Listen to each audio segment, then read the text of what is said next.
Well, good morning, everyone.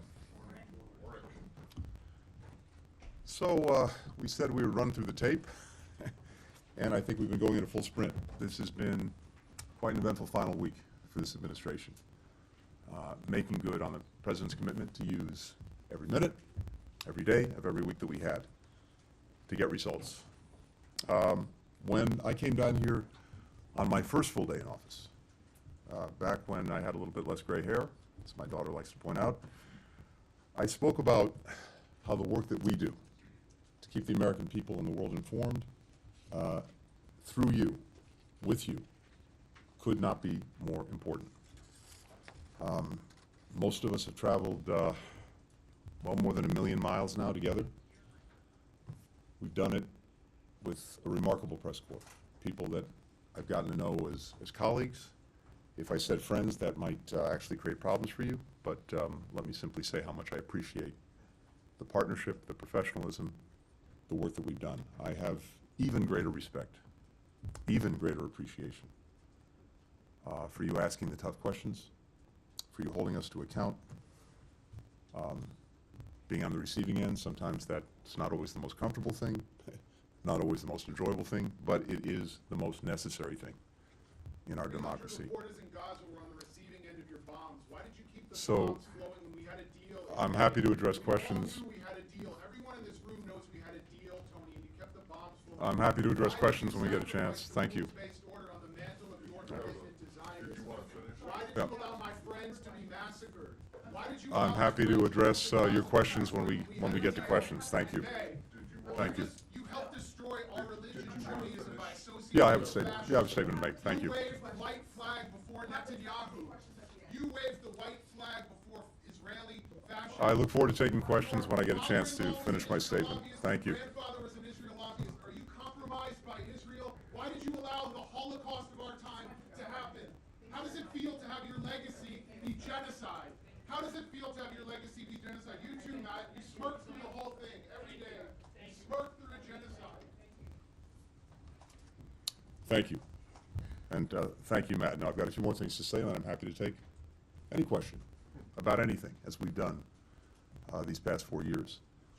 And indeed, I'll talk a little bit about the developments the last few days as well. But I first really wanted to say thank you to each and every one of you. And also thank you to, well, okay, there's an asterisk, and yes, thank you, Matt Lee. But also to a remarkable press team here, led by Matt Miller, who do the work every day of trying to make sure that you're informed, the American people are informed. Let me also just take a step back before diving into the developments of this week, these last days, just to consider how far we've come over these past 4 years, and also to think a little bit about where we might be going from here. When President Biden took office, the United States faced the worst public health crisis in more than a century. It faced the worst economic crisis since the Great Depression, and unprecedented breaches with allies and partners around the world. Our adversaries saw a historic opportunity to work together to challenge our interests, to challenge our global standing, to challenge the international system of rules and principles on which our security and prosperity depend. First time I had an opportunity to speak at length in this role, I laid out how we would work to leverage American diplomacy to safeguard and accelerate America's renewal, how we would reimagine and revitalize our greatest strategic asset, our unmatched network of allies and partners, to deliver on issues that actually matter in the lives of our fellow citizens, matter in their livelihoods, matter in their futures, and to defend against increasingly assertive and aggressive revisionist authoritarian powers.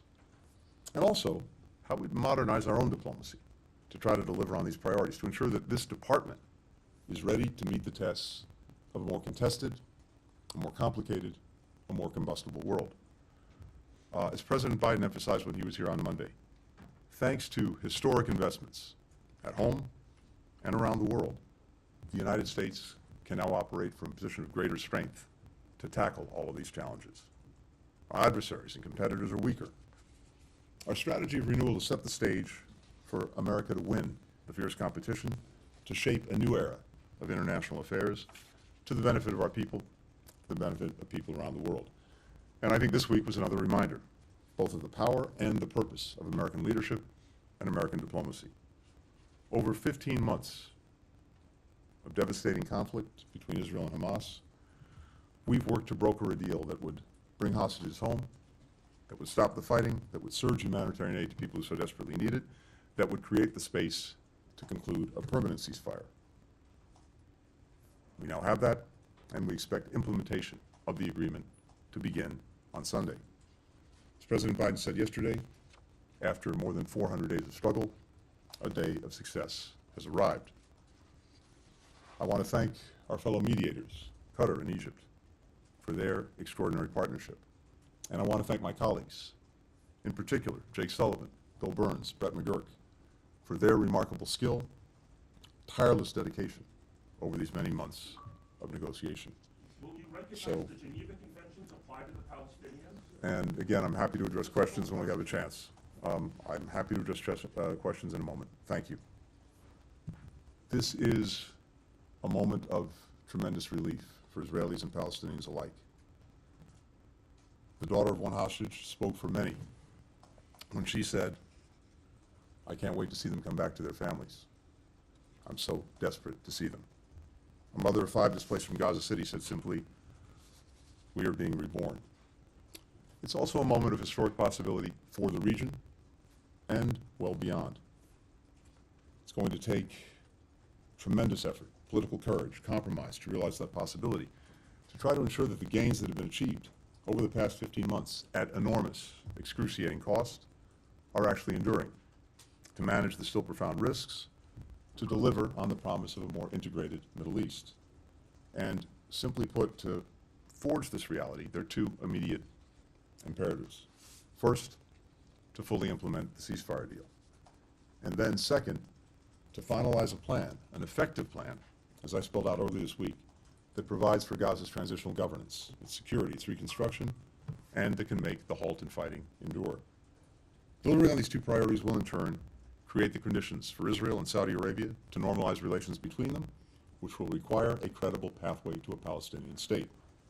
On each of these imperatives, we've delivered concrete progress and we've laid a foundation for success, which we will hand over to the incoming administration.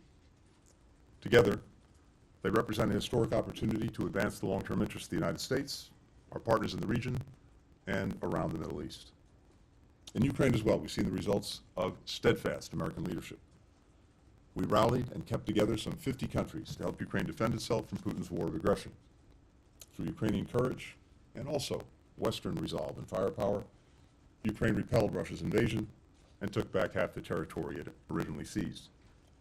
We've marshaled commitments from countries around the world that will help Ukraine deter and defend against future attacks and stand on its own feet militarily, economically, democratically. We've also imposed the most ambitious sanctions and export controls ever on Russia, cutting off its biggest banks, reducing dramatically Europe's reliance on Russian energy, oil and gas, almost to zero at this point. As a result of some of our latest sanctions, Russian oil tankers are piling up along the Chinese coast, unable to offload. Ukraine will continue to stand as an independent, democratic nation anchored in the West with the freedom to choose its own future. If we sustain our support for Ukraine, if we continue to exacerbate Putin's growing manpower and economic dilemmas, we can continue to help Ukrainians gain leverage to negotiate a just and secure peace. Now, I got back from what was my 21st trip to the Indo-Pacific in this job just a short while ago, a region where the United States is now competing from a position of strength. We brought our regional allies together, our partners together, around a shared vision for a free and open Indo-Pacific, where goods and ideas and people flow freely, where rules are applied fairly and transparently, where countries are free to choose both their own path and their own partners. We enhanced bilateral relationships with our core treaty allies, with Japan, South Korea, Australia, the Philippines. We forged a new era of trilateral cooperation with Japan and Korea, with Japan and the Philippines as well. We re-energized the Quad with Japan, India, Australia, strengthened our relationships with ASEAN, the Pacific Island countries, elevated partnerships with Vietnam and Indonesia. As the DPRK and the PRC continue to fuel Putin's war of aggression against Ukraine, underscoring how European and Asian security are indivisible, we've also built enduring bridges between our Pacific and Atlantic allies and partners. Australia, Japan, and South Korea provided important support to Ukraine. In 2021, European allies were on the verge of signing a massive trade agreement with China. Now they're coordinating with us on everything from investment screening mechanisms to supply chain resilience to pushing back on China's overcapacity and unfair trade practices. At the same time, we've managed our competition with China responsibly so it doesn't veer into conflict, while also cooperating on challenges where the world expects great powers to lead and where it's clearly in the interest of the American people, from climate change to fentanyl. We've also demonstrated that other countries can rely on the United States to tackle some of our biggest shared challenges and deliver on some of their own national aspirations, preventing disease outbreaks, enhancing food security, accelerating the clean energy transition, bringing together a global coalition of more than 160 countries to address the synthetic opioid crisis. As we celebrate the return of hostages in Gaza, including Americans, as we look to relief for the people of Gaza, I'm also thinking of all those U.S. citizens who are held wrongfully, who are hostage in countries around the world. I carry with me. Miller says he doesn't know about the Hannibal Directive. Again, I'm happy to address questions in a few more minutes. I look forward to answering questions in a few more minutes. Thank you. Thank you. Thank you. Thank you. Let him answer some questions. I look forward to answering questions. Thank you. Instead of making another speech every day. Sir, would you like to be escorted out? Go away. You don't have the responsibility to tell me where to go. Do you want to be Okay. escorted out or not? I want to Thank you. answer questions. I look forward to answering questions in a minute. I'm a Thank you. journalist. I'm not a potted plant. Everyone will have an opportunity to ask a question in just a minute. Thank you. Miller So- has explicitly told me he will not answer my questions. I'm justified So- in what I'm doing. I have no greater pleasure in this job than crossing off a list I carry in my pocket, the names of those who had been arbitrarily detained and unfairly held hostage, unjustly held hostage, and bringing them home, returning them to their families, returning them to their loved ones. Finally, I just wanted to share this morning. Get your hands off me. Get your hands off me. Get your hands off me. Answer a damn question. I look forward to answering questions in a few minutes. You know about Israel's nuclear weapons? Everybody from the ICJ. I was sitting here quietly, and now I'm being manhandled by 2 or 3 people. You pontificate about a free press. You pontificate about a free press. You are hurting me. You are hurting me. You are hurting me. I'm asking questions after being told by Matt Miller that he will not answer my questions until I'm asked. Please, sir, respect the process. We'll have an opportunity to take questions in a few minutes. Wasn't the point of the May 31st statement to block the ICJ orders? You blocked the ICJ orders? Please, sir, respect the process. Thank you. Oh, respect the process. Respect this process while everybody from Amnesty International, to the ICJ saying that Israel's doing genocide and extermination, and you're telling me to respect the process. Criminal, why aren't you in the Hague? Why aren't you in the Hague? Why aren't you in the Hague? Finally, we've worked to modernize our diplomacy so that we're more agile, we're more effective, we're more prepared for the challenges of a new era. We've reorganized this department to lead on issues that increasingly animate our diplomacy, whether it's emerging technology, public health, strategic competition, economic statecraft. We've embraced new tools and approaches, from integrating data and AI into the work that we do, strengthening our capacity to anticipate, to plan for risks, as well as opportunities in this more volatile world. Maybe most important, we've invested in our people, improving our hiring and retention practices, diversifying our workforce, strengthening our training, providing more support to employees throughout their careers. We've hired the largest foreign service officer class in more than a decade, and we've grown our civil service corps at the fastest rate in more than 20 years. It was gratifying to me, and I think to everyone in this department, that among the first and last stops President Biden made in his tenure was right here at the State Department. I think that is powerful evidence of the trust that he placed in us to carry out this country's foreign policy. Our diplomats represent this country with exceptional skill, with professionalism, with heart. They often do so at great personal sacrifice, little fanfare, in some of the world's most challenging environments. it has been, simply put, the greatest of honors to be able to work shoulder to shoulder with them. These past 4 years, there have also been moments of disappointment, of hardship, of heartbreak. But I leave this job knowing that we spent every day thinking about and working toward what we believe is best for our people, the citizens we have the immense privilege of representing. And I'm confident we leave office with our country and with this department in a much stronger position than we found it. Now, with that, one last time, I look forward to taking some questions. Mr. Miller. Thank you very much, Mr. Secretary, and thank you for your very opening comments about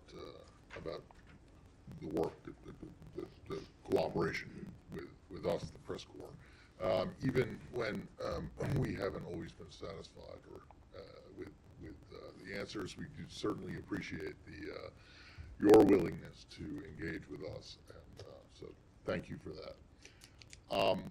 I want to start, actually I only have one question. Exactly 16 years ago today, January 16th, 2009, former outgoing Secretary of State Condoleezza Rice had her final press briefing here. And all of the questions she got were about Israel and Gaza. Every single one of them. And she said we were working on an enduring ceasefire. She was about to sign an agreement with then Foreign Minister Livni that would move toward that way. She was working with international partners. Names have changed, but countries pretty much the same: Egypt, the Europeans, the Gulf Arab states. And so 16 years ago, we were in the same situation that we're in now, particularly because this ceasefire, current one, still seems to be in limbo. I'm wondering if you can point to any progress that has been made over the course of the Bush administration, the Obama administration. Has there been anything that has changed or given you hope? Because we're basically back in the same position we were 16 years ago. Yeah. Thank you, Matt. This is a long story. It's an enduring story. It's a story that is not likely to end anytime soon. And if you go back over the course of many administrations, not only Secretary Rice, but so many of our predecessors and so many of her successors, and now me, this is a story that we've been engaged in one way or another. And I think each of us has probably brought the conviction to it that we could and should do everything possible to try to get to and write a better conclusion, a good conclusion for the story. And so many of us, for many years, have labored to do just that.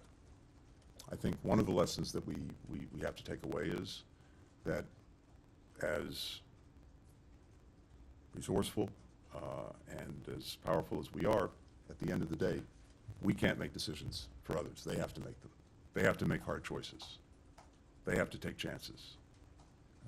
We can do everything possible to push, to prod, to encourage, to support, but ultimately the decision lies with those most directly concerned. That's one thing. But the second thing is, and I believe this strongly, there's also no substitute for our engagement, for the efforts that we make in trying to move this forward and get to a better place. And yes, we have absolutely seen both progress and promise. And the question is whether leaders on all sides, with the people behind them, will find a way to seize on those opportunities. So, as I laid out in some detail just the other day, when we took office, we were very focused on pursuing greater integration in the region as the real answer to creating more security, more peace, more opportunity for people. Not trying to change individual countries, governments, societies, but bringing them closer together. And before October 7th, we've done a lot of work on this integration, building on the Abraham Accords of the first Trump administration, pointing toward the normalization of relations between Saudi Arabia and Israel. And as you all know, we were all planning to go to Saudi Arabia and Israel because we'd made so much progress on the normalization accords on October 10th, a trip that of course didn't happen, to do two things: to try to help finalize agreements that were necessary to get to normalization, and as part of that, to find a clearer way forward, a pathway to a Palestinian state, vital to Saudi Arabia, very important to us as well. Even with everything that's happened since October 7th, I believe strongly, including from my many conversations with leaders in the region, whether it's in Israel, in Saudi Arabia, or beyond, that the desire to pursue integration, the desire to bring countries together, remains strong, remains powerful, and can be a driving force for finally resolving some of these other questions, including the Palestinian question. Israel's deepest desire from day one of its founding was to be treated like any other country in the region, to have normal relations. And it's been demonstrated that that's possible and desired, but it requires, among other things, ending the conflict in Gaza, which we are now on the verge of doing as a result of everything that we have put into this, an agreement that President Biden put forward before the world in May, got the entire world to endorse. And in the months since, we've been working to negotiate the final details and get it implemented, and that's where we are now. So, end Gaza is one, and then yes, a credible pathway to a Palestinian state is two, and leaders will have to summon the vision and the courage to do that. I laid out some ideas for how you can get there just the other day, but I believe that is possible. I believe the driving desire for integration is something that can carry this forward. Finally, I'll say this. We've also seen, as a result of so much of the work that we've done, what the possibilities are. For Israel, when it was attacked in an unprecedented way by Iran, a direct attack with hundreds of missiles, hundreds of drones. Not only did we come to Israel's active defense for the first time ever, we brought other countries along to do that, including countries in the region. And Israel now sees powerfully what it stands to gain from greater integration in the region, including in a common security architecture. All can see that this is a way to effectively isolate the troublemaker in the region, Iran. So all of that is there, all of that is possible, and I think for the incoming administration, it'll be important to continue to show, here's one path, and what can be achieved by following that path. And then there's another, which is perpetual violence, destruction, terrorism, despair for people. That's the choice. I think we've now put in place and done the work that handing it off can be used to build a strong foundation and move down that much more positive path. Thank you, Mr. Secretary. Thank you for your service. Thank you for doing this. I trust you're not going to miss the million of miles that you've done in the last 4 years, and that you're happy to finally see your children. I wanted to ask you on Gaza, of course. You mentioned a tremendous relief in the region, both with Palestinians and Israel. There seems to be uncertainty for the ceasefire, and basically it was announced yesterday, and it's supposed to be implemented on Sunday. That's 4 days, quite a long time. Israel has led new strikes upon Gaza today or overnight. How confident are you that this ceasefire is actually going to happen? And if I may, just a broader question, or after the 4 years, or your 4 years, and now that your tenure is coming up, what is your proudest accomplishment in these 4 years, and what is your biggest disappointment? So on the ceasefire, yes, I am confident, and I fully expect that implementation will begin, as we said, on Sunday. Look, it's not exactly surprising that in a process, in a negotiation that has been this challenging and this fraught, you may get a loose end. We're tying up that loose end as we speak. I've been on the phone in one way or another all morning with Brett McGurk, with our Qatari friends, and I'm very confident that this is moving forward, and we'll see the start of implementation of the agreement on Sunday. In terms of my own tenure and what I take from it, and I think there'll be plenty of opportunity to reflect on that in the weeks and months ahead. Look, in terms of satisfaction, as I said at the outset, we came in knowing that we had to reset the foundation for American diplomacy and American foreign policy. And resetting that foundation meant, as I've said, re-engaging, rejuvenating, reimagining these alliances and partnerships. It's the greatest strength that we bring to virtually every issue we have to tackle around the world. These voluntary partnerships and alliances that have stood us in such good stead over so many years, and I think are vital to effectively operating in this more complicated, this more contested, this more combustible world. And that's exactly what we did. But the point is not doing that for the sake of doing it. The point is doing it for the sake of more effectively dealing with the world we're operating in, and I think we've demonstrated that. When Ukraine was attacked by Russia, because of the investments that we've made in our partnerships and our alliances, we were able to bring together 50 countries, keep them together, and marshal their focus and their resources on helping to defend Ukraine. And we've done that very successfully. And we've done that in a way where many other countries picked up the burden. When it comes to maybe the biggest systemic challenge that we face in the international system, and that is China and the capacity that it has, uniquely, whether it's militarily, whether it's economically, whether it's diplomatically, to reshape the international order.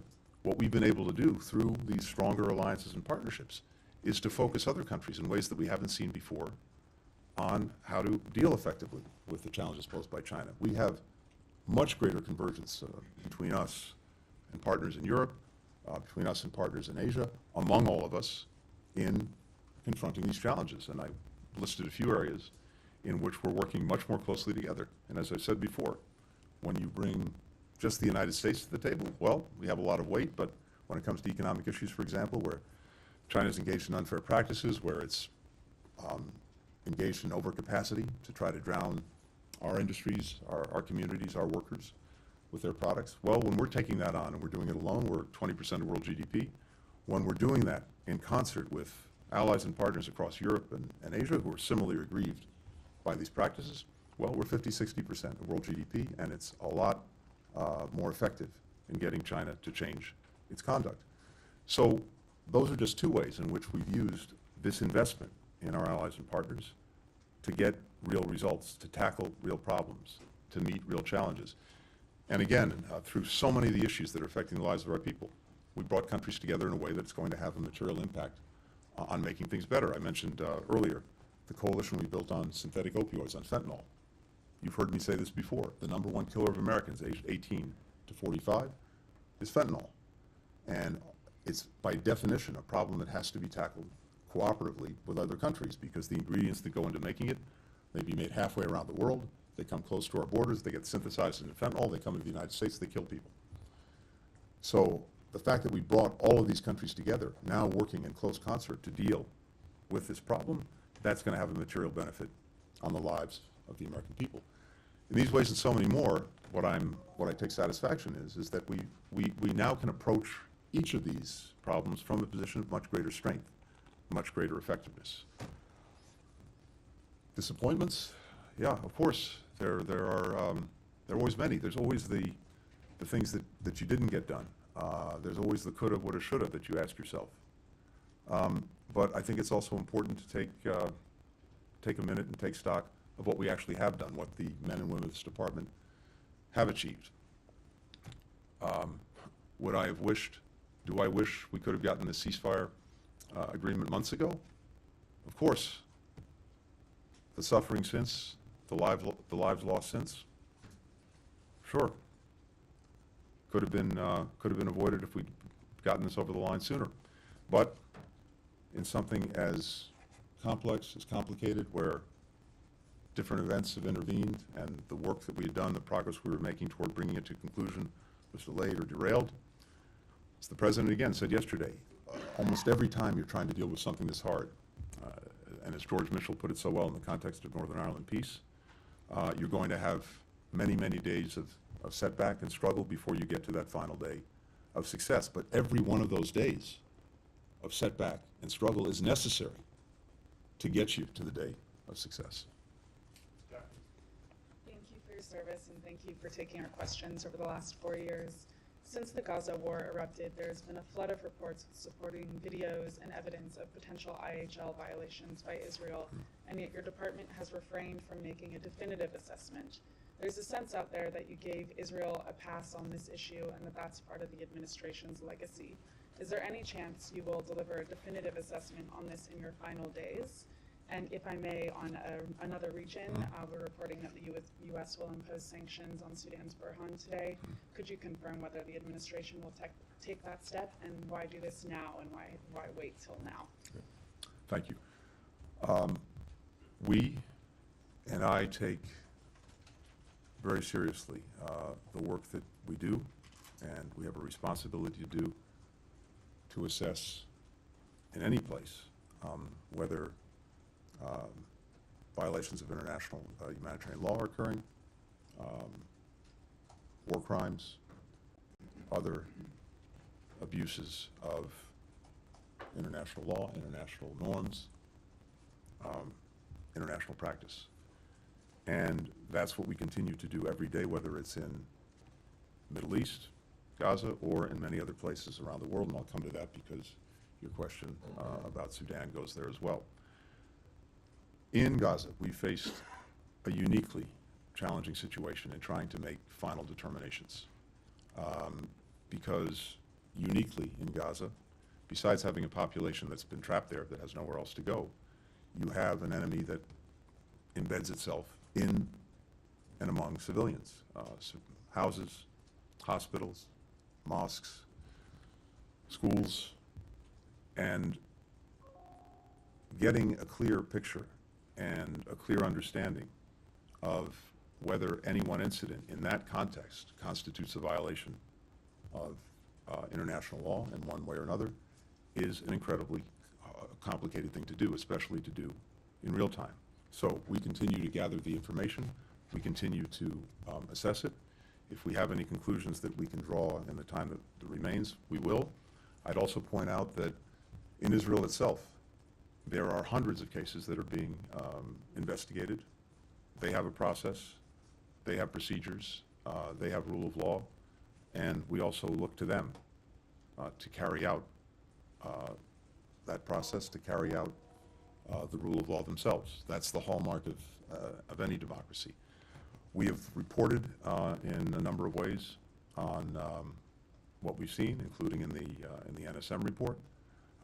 We've taken actions in a variety of ways in a variety of places, particularly, for example, in the West Bank, where we've seen abuses committed by extremist settlers against Palestinians, and for the first time taken action against them.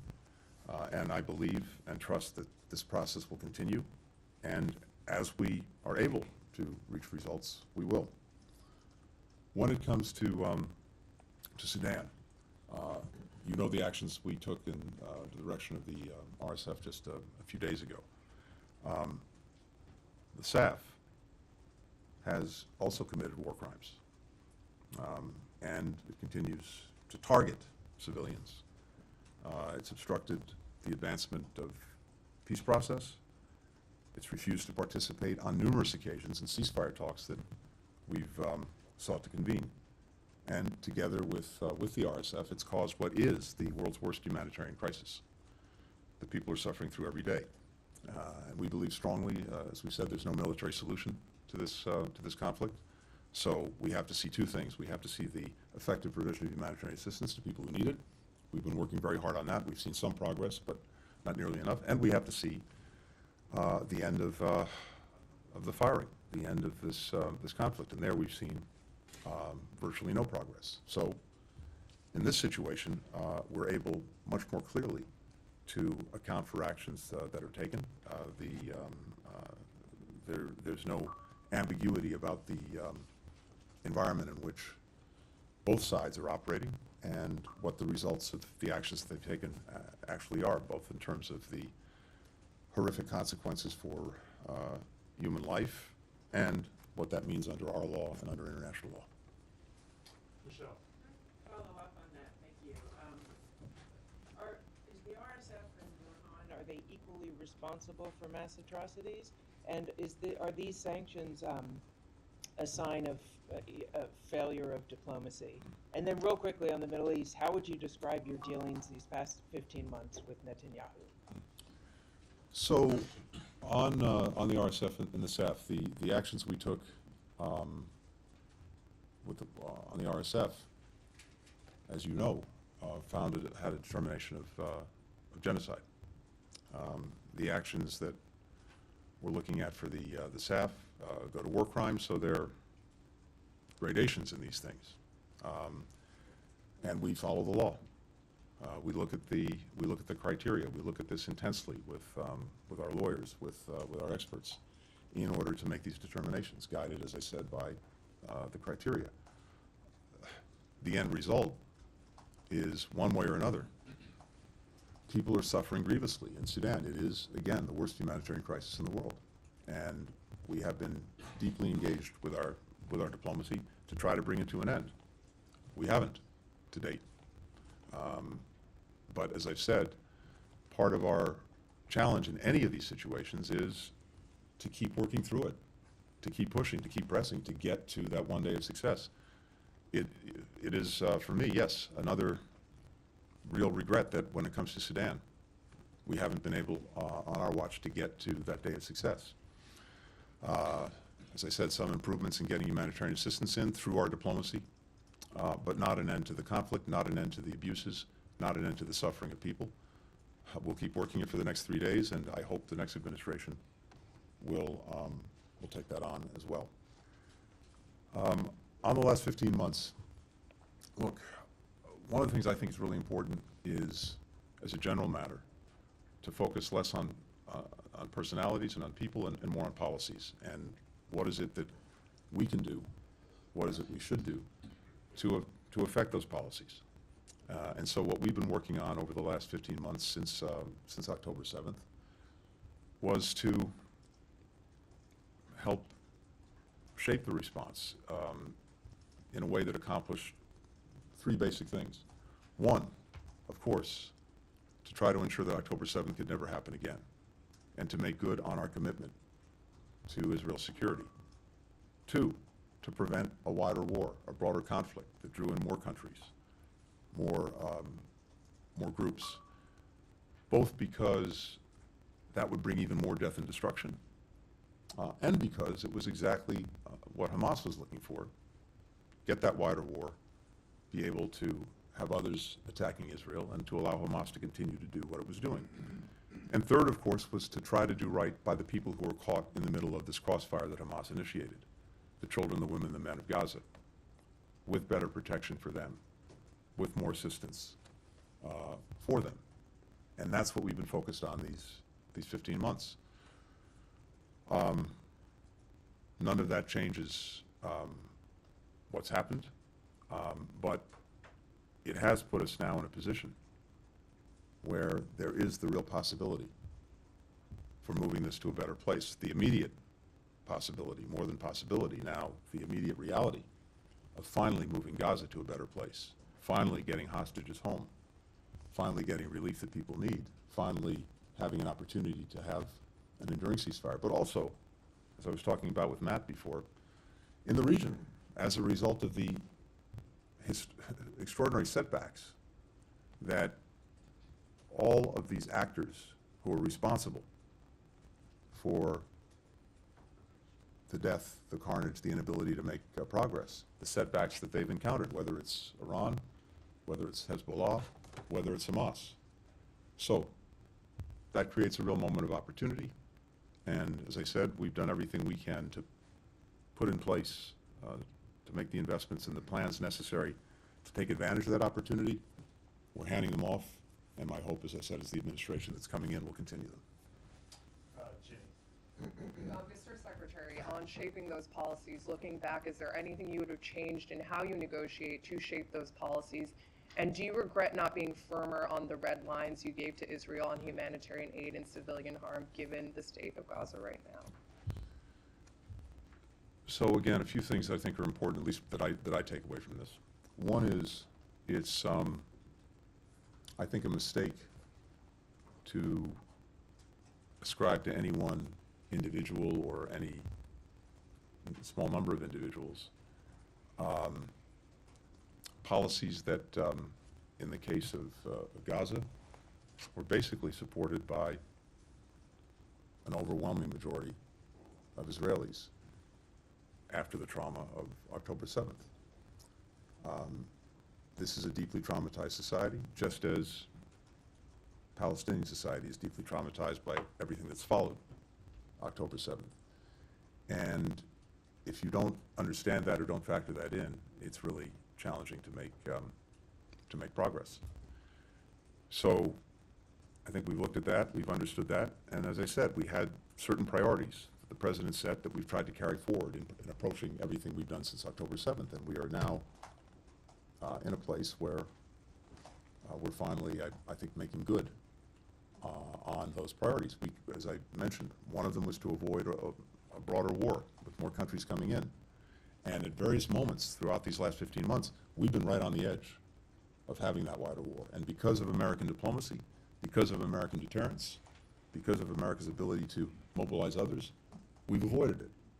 When we had those unprecedented attacks by Iran on Israel, we marshaled other countries to come to Israel's defense. And then, when it came to Israel's response, we shaped it in a way that it was strong, but also calibrated, so that Iran's air defenses were taken out, but we didn't have actions that were escalatory and that produced a wider war. And that didn't just happen, it was the product, again, of American diplomacy and American deterrence. Throughout the 15 months on the humanitarian situation, when, and again, in an environment that is unique, which doesn't obviate Israel's responsibilities, doesn't excuse things that haven't been done that should have been done, but is important because operating in that unique environment with a population trapped in Gaza and other places where there are conflicts, people can usually go somewhere else. You're a refugee, not a good thing, but better than being trapped in a crossfire. Gaza, almost uniquely, people are trapped, and as I've said many times before, trapped with an enemy that deliberately uses them, hides among them, looks for civilian casualties as not only a necessary cost, but one that actually advances their agenda. And we know this from the leader of Hamas himself, Yahya Sinwar. So that's made things very challenging. But whenever on humanitarian assistance, we've seen things moving from bad to worse, we've engaged strongly, and we've gotten results, whether it was back in April or May, whether it was more recently in September, October. But fundamentally, the only way, given the complicated, incredibly complicated environment, to really get at the needs of the people was through a ceasefire and a hostage deal. And that's why we've been laboring so hard on it. And that's why now, as it's implemented, we're finally going to see the relief that people so desperately need. Let me just add this, and I'm sorry for going on. At various points along the way, in terms of getting that deal, the biggest impediments really have been Hamas and its refusal to get to yes. Now, have there been moments when Israel has done things or taken actions that have made life more complicated, more difficult? Yes. But broadly speaking, and especially in the last months, until we got to success, Hamas has been the major impediment. And there were two things that were factoring into Hamas's thinking, and we know this. One, as I said, was the hope that they could get a wider war, that others would jump in, that the cavalry would come to the rescue. And it wasn't until recently that it became clear that that was not the case. And whether it was Iran, whether it was Hezbollah, whether it was Iranian proxies, whether it was supply routes for those proxies through Syria, as a result of actions that Israel took, as a result of actions that we took, as a result of conflicts and problems that these various actors had gotten themselves into that we exacerbated, it finally got to the point where Hamas concluded that, as I said, the cavalry wasn't coming to the rescue. That wasn't going to happen. Second, Hamas held back at various points because it saw or hoped that public international pressure was mounting on Israel, and it could just wait it out, and that pressure would get to a point where Israel would have to accede to all of Hamas's demands. And that includes the hope that there would be a lot of public daylight between the United States and Israel. And so, while clearly we've had differences, real differences with Israel on the way it's gone about the necessary defense of its people and its country, we've expressed those clearly at various points. But we've mostly done it privately, precisely because we didn't want to feed into Hamas's clearly held views that if that pressure was mounting and if there was daylight, they could do nothing. They could refuse to engage in the negotiations, hold back on a ceasefire and releasing the hostages, and thus perpetuate the suffering, the loss for the people that they purport to represent. All of those dynamics were in play. All of those dynamics were ones that we had to make judgments about, navigate, with eyes on the prize of getting to the day we got to yesterday, which is the ceasefire and hostage release. So it's absolutely appropriate to ask questions about that, to ask ourselves questions, for everyone to ask questions. Some people say we did too much to restrain Israel when it comes to Iran, when it comes to Hezbollah, when it comes to others. Others say we did much too much to enable.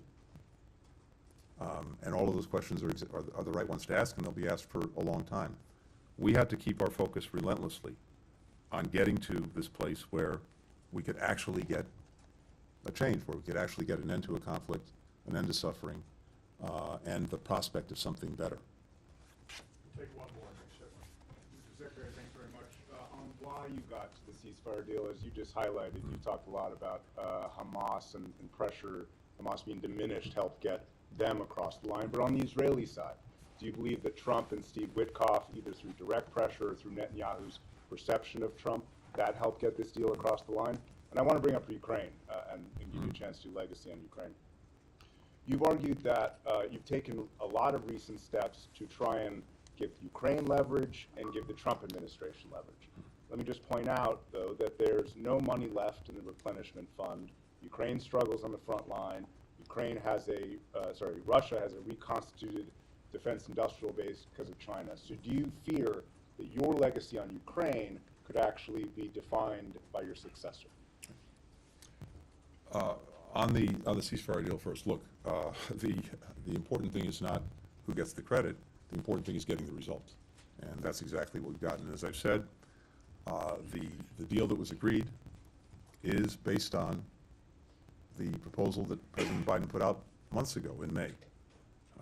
The framework that he made public in detail, that we then went around the world and got country after country to endorse, culminating with the UN Security Council. That's what moved Hamas in the first instance, because up until that point, Hamas had been rejecting the idea of having an initial phase of 6 weeks, ceasefire, hostages begin to come out, prisoners are released, humanitarian assistance surges, and we use the time to reach an agreement on the conditions for an enduring ceasefire. They'd rejected that scheme. And it wasn't until May, when the president went public, detailed it, we got the whole world behind it, that Hamas was isolated and it moved. And then practically every day since then, has been work on trying to actually negotiate the details that had to follow from that to fill in the framework, and understandings on its implementation. And we got very close to completing that on a number of occasions. And as I said, events of one kind or another inevitably intervene that delay, that derail the work that you're doing. But we kept at it. And meanwhile, as I just described, I won't belabor, all of these other factors that went into the calculus of Hamas changed dramatically, and in no small part because of actions we took in a way to exacerbate the challenges of Hamas and its many potential supporters, as well as actions that Israel took. So I think that's what got us to this day. Our diplomacy, our deterrence really isolated Hamas to the point where they finally came back to the table, got to yes. In recent weeks, just to cite some other examples, when Hamas was refusing to engage in the fall, I went to our friends in Qatar and said it's time to tell them that their political operation housed in Qatar is no longer welcome. And that's exactly what the Qataris did. In recent weeks, we went also to other actors, including Turkey and President Erdogan, to use his weight and influence to get Hamas back to the table, to try to conclude an agreement. And he did, and they did. So it's a long way of saying that all of these things coming together over many months, I believe, is what's gotten us here. Now, having said that, it was, I think, very important and very responsible to not only fully inform the incoming administration of what we were doing, but also, yes, to involve them in this last part of the process that got us to the agreement. And the reason for that is virtually everything that now needs to be implemented under the agreement will be implemented under the Trump administration. And it was very important for the parties to know that the Trump administration stood behind the agreement that we negotiated and that President Biden put forward. And I both appreciate and applaud the very good work that Steve Witkoff did, working closely with us, with Brett McGurk, in helping to get this over the line. But I think being very clear with all concerned that the incoming administration supported, endorsed, and would carry forward its responsibilities under the agreement, that was an important thing to do. I'm sorry, on Ukraine. So, as I look at it, first, where we started was Putin's intent, desire, and plan to erase Ukraine from the map, to subsume it into Russia, to realize his imperial designs. And as a result of the actions that we took in support of the Ukrainian people with many other countries, that's failed, and it won't succeed. Ukraine is standing, and that's the most important thing of all. Now, the question of where Ukraine goes from here and where we go from here is obviously a very important one, because there's an opportunity, again, an opportunity that we're handing off to make sure that Ukraine can go forward as an independent country, increasingly integrated with Western institutions, because that's the desire of its people, and a country that stands on its own feet, whether that's militarily, whether that's economically, whether that's democratically. And if its people and elected officials so desire to pursue some kind of resolution or ceasefire with Russia. Now, that requires Ukraine to decide that that's what it wants to do. It also requires Russia to agree. And there, what we've been working to do all these past months, right up to the end, is to make sure, as I've said many times, that Ukraine is in a position of strength to be able to make those decisions, whether that's to continue fighting if it's necessary, or to negotiate, but to negotiate from a stronger position. Part of that, though, has also been imposing extraordinary costs on Russia, and I think you should not discount those, including the impact that they have on Russia's decision-making. The losses that Russia has incurred are almost unimaginable. I think by some assessments, 700,000 to 800,000 casualties. That includes those killed and those wounded. The flight of so many of its most talented people from Russia. The weight of sanctions export controls, the weight that's such that everything Russia tries to do, even the workarounds that it's done with its war economy, everything is harder, takes more time, and costs a lot more. We see the impact on its economy. We see the impact on its future, its inability to invest in the critical industries of the future that would be a source of strength for Russia. So there's a heavier and heavier weight bearing down.